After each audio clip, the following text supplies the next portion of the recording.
नमस्कार दोस्तों, आज मैं आपको बृहस्पतिवार व्रत की कथा सुनाने जा रही हूँ। प्रेम से बोली बृहस्पति देव की जय हो। प्राचीन समय में एक बहुत ही निर्धन ब्राह्मण रहता था। उसके कोई भी संतान न थी। ब्राह्मण नित्य पूजा पाठ करता। वह स्वभाव से दयालु तथा धार्मिक विचारों वाला व्यक्ति था, परंतु उसकी पत्नी बहुत मलिनता के साथ रहती थी। वह न तो ठीक से स्नान करती न ठीक से कार्य करती थी।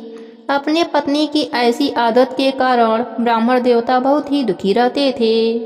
वह अपने पत्नी को बहुत समझाते, किंतु उसका कोई परिणाम न निकलता। भगवान की कृपा से ब्राह्मण की स्त्री को कन्या उत्पन्न हुई। वह कन्या ब्राह्मण के घर में बड़ी होने लगी। वह बालिका प्रातः काल ही स्नान करके भगवान विष्णु का जप करती, बृहस्पतिवार का व्रत भी करने लगी। पूजा पाठ समाप्त कर पाठशाला जाती तो अपने मुट्ठी में जौ भर कर ले जाती और पाठशाला जाने के रास्ते में डालती जाती। भगवान बृहस्पति देव की कृपा से वही जौ सोने के हो जाते तो लौटते समय उनको बीनकर घर ले आती।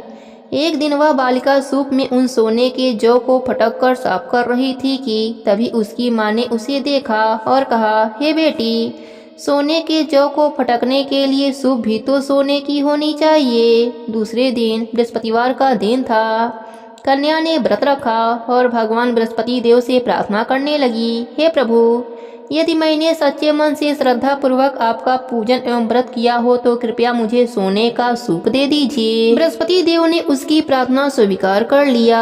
नित्य की भांति वह कन्या जौ फैलाती हुई पाठशाला चली गई। पाठशाला से लौटकर जब वह जौ बीन रही थी तो बृहस्पति भगवान की कृपा से उसे सोने का सूप प्राप्त हुआ। उस सोने के सूप को वह घर ले आई और उससे जौ साफ करने लगी, परंतु उसकी माँ का आचरण वैसा ही रहा। एक दिन वह कन्या सोने के सूप में जौ साफ कर रही थी। उसी समय अचानक उस नगर का राजकुमार वहां से होकर निकला। कन्या के रूप एवं कार्य को देखकर राजकुमार कन्या पर मोहित हो गया।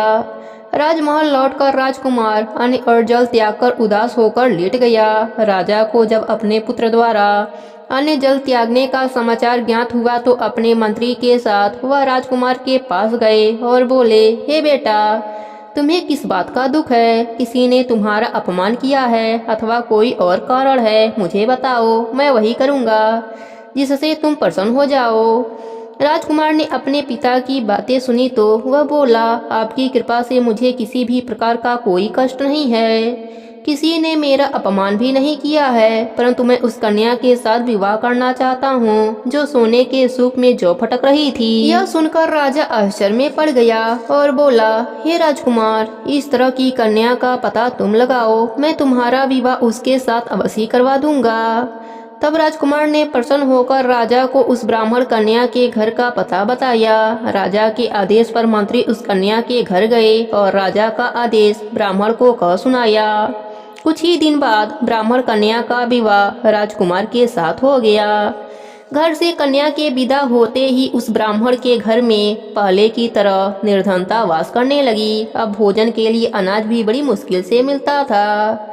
एक दिन दुखी होकर ब्राह्मण देवता अपने बेटी से मिलने गए। बेटी पिता की ऐसी अवस्था को देखकर अत्यंत दुखी हुई और उसने अपनी माँ का समाचार पूछा। ब्राह्मण ने पुत्री को सभी हाल कह सुनाया। पुत्री ने अपने पिता को बहुत सा धन देकर विदा कर दिया। इस प्रकार ब्राह्मण का कुछ समय सुखपूर्वक व्यतीत हुआ, लेकिन धन समाप्त होने के बाद स्थिति पहले की तरह हो गई।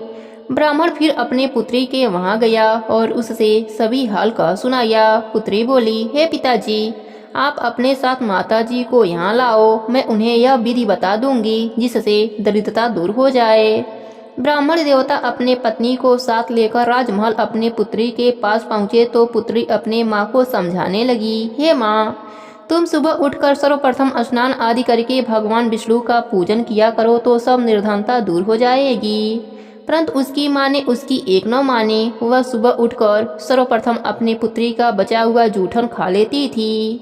एक दिन उसकी बेटी को अपनी माँ पर बहुत गुस्सा आया। उसने एक रात एक कोठरी से सारा सामान निकालकर अपने माँ को उसमें बंद करा दिया। प्रातः कोठरी से अपने माँ को निकालकर तथा स्नान आदि करा के पूजा पाठ करवाया तो उसकी माँ की बुद्धि ठीक हो गई। इसके बाद वह प्रतिदिन पूजा पाठ करती और प्रत्येक बृहस्पतिवार का व्रत भी रखने लगी। इस व्रत के प्रभाव से उसकी माँ भी अत्यंत धनवान तथा पुत्रवती हो गई और बृहस्पति देवता की कृपा से वृद्ध अवस्था में मृत्यु को प्राप्त कर स्वर्गलोक को गई। वह ब्राह्मण भी सुख पूर्वक इस लोक का सुख भोग कर स्वर्गलोक को प्राप्त हुआ। हे बृहस्पति देव, अपने सभी भक्तों पर अपनी कृपा बनाए रखना। कहानी अधूरी हो तो पूरी करना, पूरी हो तो मान रखना, सबके व्रत को पूर्ण करना।